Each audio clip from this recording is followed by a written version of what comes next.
तर मराठा आंदोलकांची दिशा काय असणार?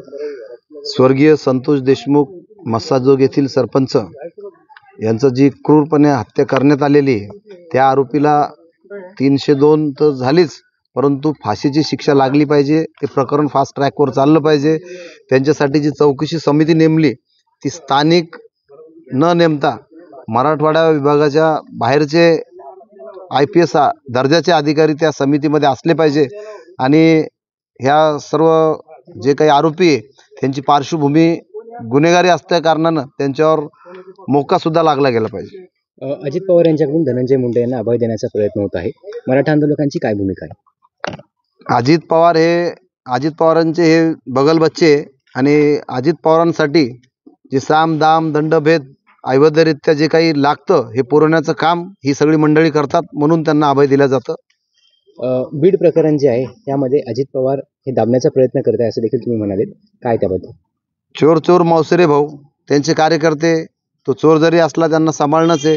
पक्षाचं नाव खराब नाही झालं पाहिजे म्हणून अशा कार्यकर्त्यांना सोबत घेऊन गुन्हेगारी प्रवृत्तीच्या माध्यमातून पक्ष वाढवण्यासाठी दबाव तंत्राचा वापर करण्यासाठी ह्या लोकांची त्यांना गरज असते, म्हणून अशांना अभय देण्याचं काम ते करत असतात, असं या सगळ्या प्रकरणावरून दिसून येतं.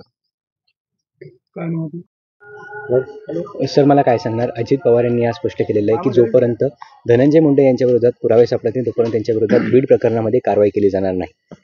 मराठा आंदोलकांची दिशा काय असेल आणि काय सांगणार? आज अजितदादांनी जे विधान केलंय, अजितदादा आज आपल्या महाराष्ट्राचे उपमुख्यमंत्री आहेत.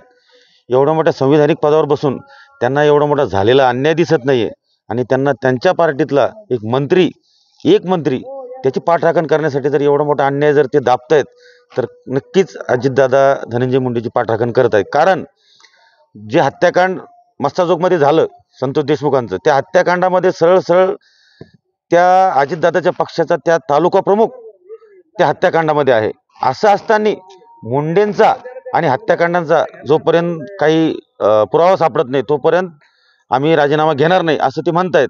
पण याच्यापेक्षा मोठा पुरावा आणखी कोणता पाहिजे?